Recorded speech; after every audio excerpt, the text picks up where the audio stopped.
É isso aí, pessoal. Esse aqui é o 5º episódio do projeto Música Fônica que o Mullet Monster Mafia tá fazendo junto com os parceiros aí do Wild Noises aqui no Lab Sound. É isso aí. Ha! Pô, não...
Fala aí, rapaziada.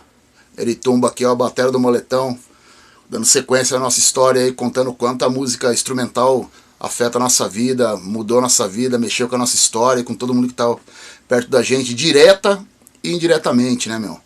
A gente, no último episódio, no último vídeo, a gente falou muito sobre as tours, os shows que a gente já fez, fazer na Europa e outros países da América do Sul, tocar em vários estados do Brasil, festivais, quantidade de gente que a gente teve a oportunidade de conhecer, que o Mullet levou a gente, né, cara, proporcionou a gente esse mundo aí, inseriu a gente nesse circuito.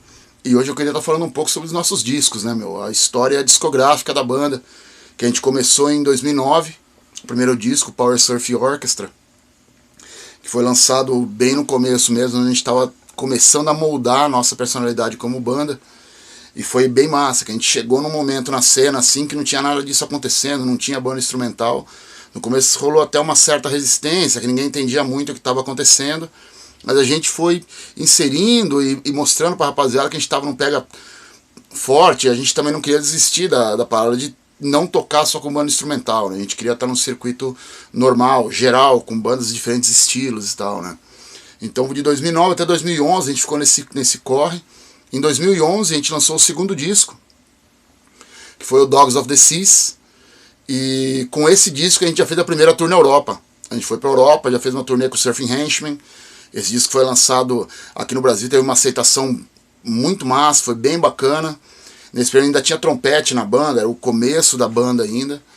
E aí em 2013 a gente teve a oportunidade de lançar o Clash of the Irresistible, que é um split com uma banda da Irlanda, que saiu já por um selo da Bélgica, já foi lançado na Europa, em vinil, em LP branco, um lado a gente, um lado a banda da Irlanda.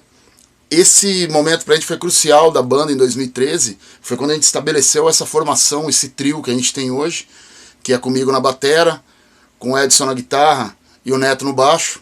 E ali a gente se definiu como banda e sacramentou a identidade da banda mesmo, né? A gente trabalhou bastante o Clash de 2013, fizemos mais uma tour na Europa. Em 2016 a gente lançou um 7 polegadas, que é o Surfing Gold, também pelo mesmo selo da Europa. A gente voltou para a Europa fazer mais uma tour. Essa tour teve cerca de 42 shows, foi bem massa. Disso teve mais de 1000 cópias, a tiragem esgotou, segue esgotada hoje, foi bem bacana. E até 2016 a gente tinha tocado muito, feito muita coisa, mas a gente nunca tinha feito um full, nunca tinha feito um disco cheio. E aí já com 10 anos de banda, em 2018, entrando em 2019, a gente decidiu que era hora de fazer um disco full. E aí foi quando a gente fez o nosso último disco, que é o Inferno, que é o primeiro full length da banda, com 13 músicas. A maioria das músicas que a gente está tocando no set sempre tem alguma coisa desse disco. E eu acho que é o disco mais maduro da gente, porque a sonoridade do Mullet, ela foi se transformando e agregando cada vez mais tudo que a gente ia vivendo na estrada, e encontrando com a rapaziada, e os tipos de som diferentes. Então o Inferno eu acho que é um disco, posso falar, mais completo sonoramente nosso. E esse é o último disco que a gente lançou em 2018, foi lançado na Europa pela Crazy Love Records em vinil lá, já está praticamente esgotado. Agora está saindo uma tiragem dos Estados Unidos por um selo chamado Otis Media Records, também em vinil, e a gente está esperando para pegar a pista com ele. Enquanto isso, estamos aqui fazendo esse projetaço com a rapaziada aí, o Wild Noises.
Bom, no início da banda, a intenção sempre foi fazer uma surf music um pouco mais agressiva, né? Juntando os elementos que a gente escutou a vida inteira, né? Eu não venho do surf, né? Eu venho do grunge, do hardcore, punk rock. Então a ideia, quando a gente começou a ouvir surf music, a gente falou, vamos fazer um surf music, um power surf music, né? E a gente foi aí tentando, a gente, na mixagem também dos discos, a gente teve uma influência muito grande, sim, porque tipo assim, a maioria dos primeiros produtores assim, dos primeiros discos não entendiam, né? Falava surf music, então a referência dele é Ventures, né? São outro é banda surf music, mas é outro tipo, né? Então, e a gente falava, não, vamos estoura a guitarra, aumenta a batera, vamos fazer os instrumentos chegarem, né? E foi assim com o Power Surf Orchestra, né? Que foi, a gente começou com uma batidona mais forte, aí no Dogs of the Seas a gente colocou um pouco mais de melodia, assim, né? Nem é tão pesado como o primeiro. E daí a maior mudança mesmo ocorreu a partir do terceiro álbum, né? Do Clash of Irresistible. Que daí o Netão já fazia parte da banda, né? Aí a gente partiu para um lance mais pesado mesmo e mais pro punk rock, né? Com as influências do Neto, né? Então a gente partiu ficar mais pesado ainda. Aí já não era mais power surf, aí já começamos a chamar a banda de surf trash. E isso aí acabou pegando, né, cara, e acabamos virando, assim, né, os pioneiros, assim, do surf mais pegada mesmo, né, meu? E a galera foi vendo que era surf, às vezes, né, muita gente do surf clássico, assim, torcia o nariz pra gente, né, mas daí a galera viu que os elementos do surf estão todos ali, né, só que a gente colocou as influências que a gente carregou a vida inteira, né, não tem como fugir disso, né, meu?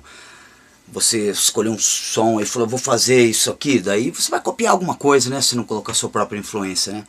Então acho que as mudanças, né, vieram daí, assim, uma mudança com o Neto, assim, eu acredito, que daí a gente partiu, a gente seguiu uma linha que a gente está traçando meio que até hoje, assim, né.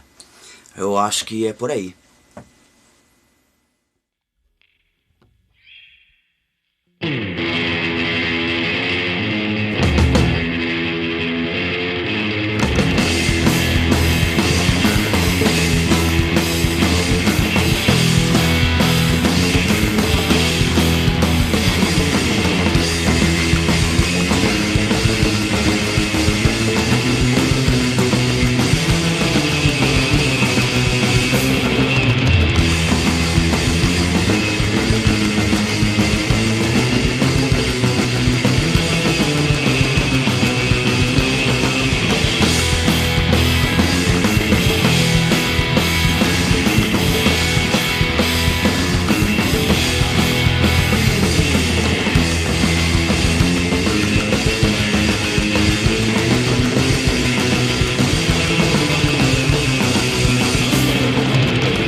Então é o seguinte, eu entrei na banda em 2013 e a gente tinha acabado de fechar o contrato lá com a Drunkabilly Records da Bélgica, que é um split, né?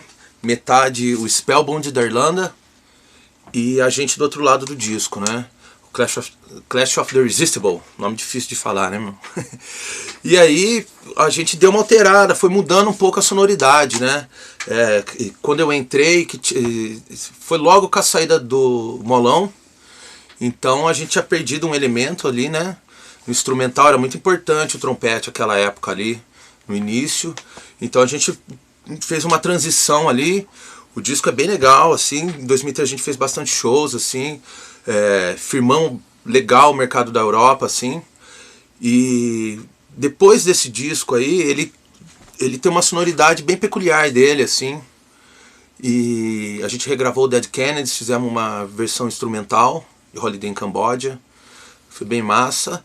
E logo depois, a gente fez o Surfing Goat, que é um EP, são 4 músicas. E aí a sonoridade ficou bem pesada, né? A gente lançou também pela Drunkabilly. A gente fez a tour do disco, a sonoridade ficou bem pesada, com umas notas mais tortas. A gente deixou bem... Ficou bem frenético o som, assim, ficou bem legal. E logo na sequência a gente fez, depois de 1 ano e meio, 2, assim, a gente fez o Inferno, que é o último álbum que a gente lançou, que é um álbum mais longo, né, que tem 12 músicas. E aí a gente pegou bem pesado nessa sonoridade, com notas diminutas, fazendo uma coisa bem quebrada, assim. E esse disco aí agregou tudo, agregou a primeira fase, assim, tem músicas mais simples, assim, tipo a primeira fase, tem as mais porrada, igual o Surf Goat. Então esse disco é bem especial, assim, eu acho que a gente chegou nele firme ali, e por causa da pandemia a gente não conseguiu fazer a turnê desse álbum ainda, mas a gente vai fazer, e esse disco saiu pela Crazy Love Records, da Alemanha. E agora, recentemente, a gente fez o Retro Game, que é um split de 4 bandas, lá com a galera da França lá, que é bem massa. A gente gravou 3 músicas, inclusive a gente tá tocando as 3 aqui no show, e que é uma ideia bem massa, né, do instrumental, com esse lance do videogame, né, principalmente ali no início do videogame. A gente pegou uma música do Atari, fez uma versão que ficou bem massa, assim. É o último trabalho que a gente lançou. E a sonoridade a gente já conseguiu firmar bem, assim, tá bem... Achamos nossa cara, assim, tá bem massa. Então, e em termos de produção, assim, como é que vocês costumam gravar, assim, esquema ao vivo, como se fosse ao vivo, ou já produziram de formas diferentes, como é que é? Bicho, a gente, cara, cada álbum a gente fez de um jeito.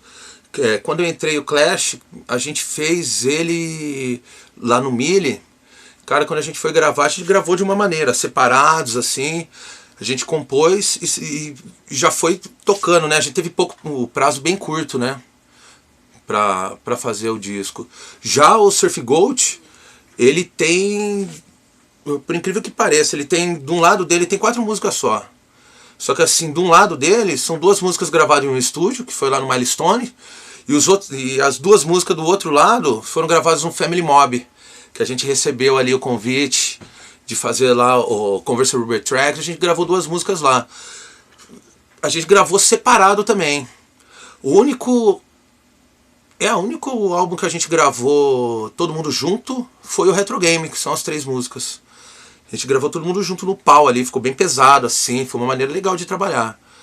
Eu gosto, a gente já fez de diversas maneiras, assim. A gente não tem uma fórmula específica disso, assim. A gente tem uma forma específica de compor. A gente compõe no carrão, violão, vai montando, aí a gente sai, entra no estúdio e lenha. É bem por aí.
Então, e aí galera, beleza? Falar aí um pouco da minha caminhada aí na música pra vocês. Pô, desde a infância ali, né, meu, adolescência, a galera se juntando, fazer a cena do skate, já descobrindo ali os punk rocks, né, meu, a gente vidrado ali, os acordão mesmo, as bandas punk rock fodida da época. E aí dali, cara, a gente começou a montar as primeiras bandas, né, como quem não queria nada, pá. A coisa foi ficando legal, foi ficando séria, a gente foi conhecendo outras vertentes, né, outros estilos musicais. Aí fui formando as bandas, rolou convite, no início eu era batera, tá ligado? Aí, pô, logo eu já senti aquela atração na guitarra, velho. Porra, o bagulho tinha um lance que me chamando ali, saca? E, porra, daí logo nessa época, mano, aquela onda que tava rolando as misturas, né, de, tipo, o Rage Against mesmo, da vida, que já vinha com uma pegada pesada, mas com bastante hip hop nas letras e tudo mais. Formamos várias bandas e logo já veio a necessidade de fazer umas músicas autorais, né, cara? A gente não queria ficar só ali, né, fazendo cover e tal, que a gente amava, mas sabia que, pô, tinha uma contribuição pra dar ali também, né? Então aí foi daí que a gente foi começando a montar uns projetos mais em português e tal, focado aí na cena nossa aqui, né, meu? E, porra, nessa época já trombei o Netão, que também tinha umas bandas, porra, o cara já fazia parte do Desacato, né, mano? A galera conhece aí da cena do interior. Porra, cara, daí pra frente, meu, a coisa foi crescendo, a gente foi vendo que o rumo era aquele mesmo, música autoral, né, meu, e tipo, logo veio assim o Moletão, assim, convidou o Netão entrou, a galera ficou de cara, falou, pô, o Netão tocando surf music, né, meu, cara nessa veia, mó punkzeira, e só que não era aquele surf music tradicional, né, bicho, foi aí que os caras ganharam a banca, os caras montaram um lance completamente diferente do que já tinha sido feito, foram, né, acreditando ali, botando energia na parada. E logo nessa época aí, cara, a gente ficou, pô, surpreso até, né, meu? Aí, o que rolou, meu? Comecei a colar com o Netão. Falei, e aí, meu, deixa eu, né, ir nos shows com você e tal. Mano, tive o maior prazerzão de ir com os caras lá na casa do Neri, Cananéia, velho, quando eu tava compondo o disco Inferno e tudo mais. Isso daí agora recentemente, né? Porra, fui em turnês daí dos caras, alguns shows que eles fizeram aí no interior, americano e tudo mais, Sorocaba. Foi massa pra caralho você ter aquela atmosfera ali, saca, meu? Com os caras do underground total, né, meu? Pra galera que gosta do som, que tá afim de ouvir, tá ligado? Tipo, a galera não sente nem falta, né, cara? Pô, não tem voz. Não, mano, deixa o cara tocar, a galera pira, meu. Você via nos shows, meu, os caras fazendo os Dead Candy, a galera cantando, meu. Mano, é isso que é da hora, tá ligado? Os caras inovando e a galera, tá ligado? Tacando fogo na lenha, mano. Tacando lenha no fogo, é isso aí, mano. Pô, cara, mas e como é que é esse negócio do violão de nylon, cara? Você vem com influência de rock e tudo mais, e como é que você foi pro violão de nylon? Então, mano, pode crer, velho. Teve uma época, velho, que eu, pô, precisava, né, cara, começar a direcionar esse lance de trampo, né, cara. Falei, pô, eu quero viver da música. E quero, porra, poder proporcionar, né, uma base ali, né, cara. Então aí comecei a fazer uns barzinhos, cara. Minha mãe também é cantora, né, e da música. Ela me convidou, falou, meu, vamos fazer uns barzinhos, tocar aí uma MPB e tal. As músicas que a galera curte ouvir. Me propus, né, cara. Dali fui eu ali, né, meu, com a minha humildade. Falei, vambora, meu. E aí fui estudando um pouco de harmonia ali, que entra na música brasileira. E, porra, cara, foi do caralho, né, cara? Você fazer shows com sua mãe, velho. Tocamos juntos, pô, uns 15 anos, né, meu, ali, que também deu uma base, vamos falar assim, musical, assim, tipo, de você começar a escutar os caras, né, mais cabeçudão, assim.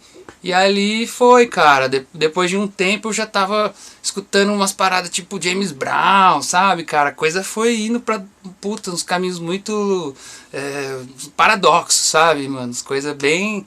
Isso aí somou, cara. Eu senti que, porra, tinha que passar por ali, né, cara?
Fala aí, galera. Bom, sou Adriano, de Rio Claro, né, meu?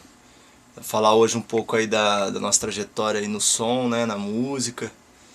E então eu comecei ali com 10 anos de idade, eu já estava autodidata ali na batera, né, por influência dos meus pais, cantavam no coral e tal. E ficava ali sentado ali atrás, quietinho, já fui pegando, aprendendo e na raça mesmo, né, meu? Aí com 13 anos eu já tava com as primeira banda, os caras foram bater lá na porta da minha casa, chamar, sabia que tinha um baterista ali. Então já montamos a primeira banda. E no rock, né, meu, comecei ali na cena do rock, do new metal, teve umas bandas, depois veio uma banda new metal também com umas minas lá em Rio Claro, pesada. E aí foi caminhando, depois conheci a rapaziada do reggae lá em Rio Claro também, rapaziada Além da Lenda, chamando pra fazer um som. Sabiam que eu tocava bateria, nunca tinha nem ouvido muito reggae, nem tinha muita essa conexão com o ritmo. Mas fui, assim, curti pra caralho. E a partir disso, na real, eu deixei de lado ali o rock e caminhei pro reggae music, que foi até mais ou menos ali 2010, né? Foi quando eu saí de Rio Claro pra trabalhar, fui morar em outras cidades e tal, trabalhar com outras paradas, né, com cozinha, sou cozinheiro também. E aí acabei deixando a música um pouco de lado, né? E sempre gostei, assim, além da bateria, das percussão, de fazer um batuquinho aqui, outro ali e tal. Aí voltei para Rio Claro em 2017. E aí fui retomar um pouco desse lado que tinha ficado de lado, né, meu? Abandonado, assim, né?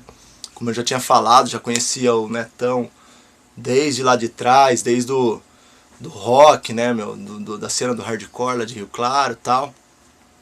E retornando para Rio Claro, retomei também um pouco aí, voltei a tocar batera, e aí já comecei a participar dos grupos de percussão lá em Rio Claro, né, mano, a gente tem uma rapaziada que a gente faz um Nayabing lá também, né, bastante conectado com o reggae music ali da cidade, então comecei já a batucar com os moleque, e a gente sempre faz outras coisas também, outros batuques, outros ritmos.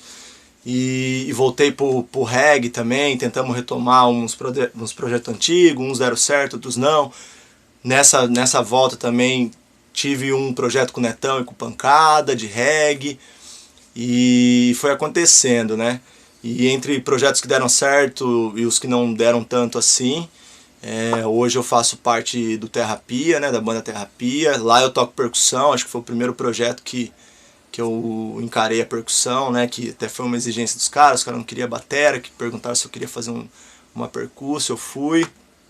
É um projeto aí, tem várias pessoas grandiosas, mas não posso deixar de citar o Matheus das Flautas, né, que todo mundo ali em Rio Claro da música conhece esse cara, que é um ícone, um mestre ali pra nós também.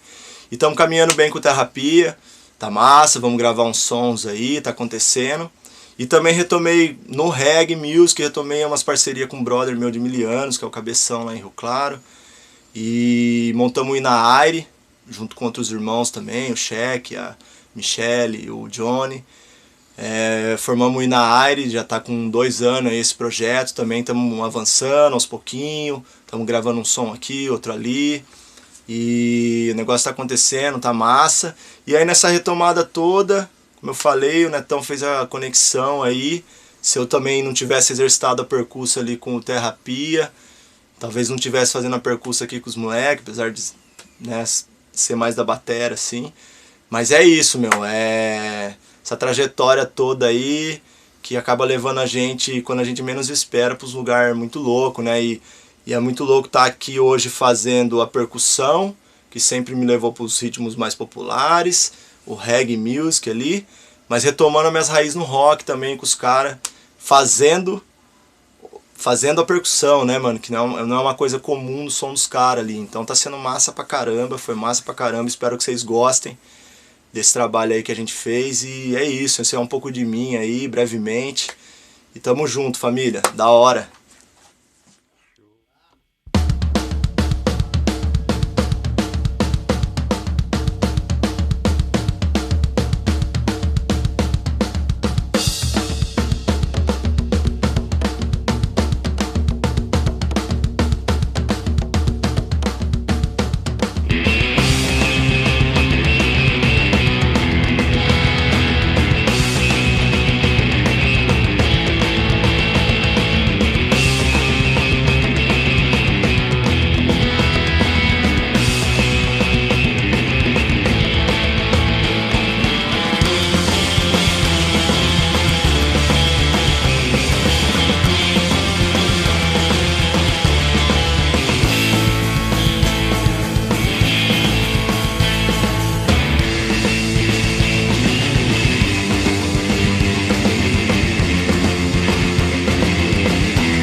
Pô, minha história com a música começou quando eu tinha uns 14 anos. Eu reencontrei alguns amigos antigos e aí já tinha um projeto que tocava hardcore, metal e tal. E aí eu virei vocalista. Comecei como vocalista e tal. E com o passar dos anos, criei uma banda um pouco maior, que foi o Dead Smurfs, lá de Uberlândia, Minas Gerais. E foi a minha primeira banda assim, que tive a oportunidade de circular pela cena hardcore, assim, punk, alguns festivais no Brasil e tal. E depois daí eu tive uma outra banda com um grande amigo aí, Lauro, Crest Vision, fizemos umas turnê pela Europa, foi a minha primeira experiência de fazer turnê na Europa. E quando a gente chegou lá e viu como é que era a realidade, aí aquilo virou um objetivo, né, de sempre querer voltar e de fazer esse rolê da música, né, mesmo, assim, aprofundar com isso. E aí eu entrei na banda de um grande amigo, Guilherme, que a banda Crow, uma banda de death metal de Uberlândia, que circulou bastante pela Europa, pelo Brasil e tal. E quando eu cheguei na música extrema, no extremo da música, que foi o death metal, eu tinha aquela paixão antiga do baixo acústico, né? E aí foi muito difícil para mim, como eu sou de Uberlândia, Minas Gerais, é muito difícil até adquirir um instrumento, demorou alguns anos assim para mim. Desde quando eu quis tocar até eu adquirir o instrumento, demorou alguns anos. E aí eu consegui comprar um depois de vários anos e tive que aprender sozinho, né? Se era difícil comprar, para ter professor então era impossível, né? Não existia professor, ainda mais desse estilo, né, de slap bass e tal. Não existia, então eu fui aprendendo, fui devagarzinho, foi indo. E aí começou esse envolvimento com baixo, né? Eu tive o meu primeiro projeto lá, Bad Thinkers, depois Starsu Miller and the Wild Comets, que a gente deu uma circulada boa pelo Brasil também, tocando em alguns festivais legais e tal. E foi com essa banda que eu conheci o pessoal pela primeira vez, assim. Que a gente cruzou a estrada pela primeira vez. Conheci o Neri, conheci o Netão e mais tarde vim conhecer o Vermin, né? E aí, com esse baixo acústico também me deu a possibilidade de tocar com várias outras bandas também, como é um instrumento que não é tão popular no Brasil, né? Me deu a oportunidade de circular com mais bandas, tocar com mais gente, ter mais outros projetos, me deu a possibilidade de viver da música, finalmente, assim. E aí eu me tornar músico, assim, posso dizer, né? Que me tornei músico. E aí, com o baixo acústico também, tive a possibilidade de mudar para a Hungria, né, para tocar por lá e tal. E por lá, fiquei lá 5 anos, toquei com várias bandas de lá, várias bandas importantes para o cenário rockabilly e tal, como Mr. Gang, Tom White, The Mad Circus, Rick and the Drunken Sailors e outras bandas mais. E também tive a ideia também de montar um projeto para começar a circular sozinho também. Então eu tenho uma monobanda, que é o Big Bull and His Selfish Band, que eu toco sozinho, é uma monobanda, né? E então dá a possibilidade de circular também. E aí, com a pandemia, né, vim para o Brasil para fazer uma turnê, estava por aqui e acabei ficando preso por aqui, né? Então aí estava em Uberlândia, meio que, vamos dizer, encostado, né? E eu e o Neri me fez esse convite aí pra gente poder tocar junto pela primeira vez aí com esse projeto da música fônica, né? Só lembrando também um detalhe que também a gente, devido a todas essas conversas de eu estar aqui no Brasil, também tem um projeto, voltei às raízes de tocar hardcore, metal, temos um projeto de metal punk, é o Scalp, né? Que tocamos junto aí, eu, Neri, Netão e mais um outro integrante, e estamos aí agora, né? Estamos juntos aqui agora, voltando à música fônica. Estamos aqui, é um prazer imenso tocando aí nessa banda, tocando junto com o Mullet Monster Mafia, que é uma banda que já era fã dos caras, né? Já tinha uma admiração imensa pelos caras, então é uma honra imensa estar aqui fazendo parte desse projeto, e espero que vocês gostem.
Obrigado.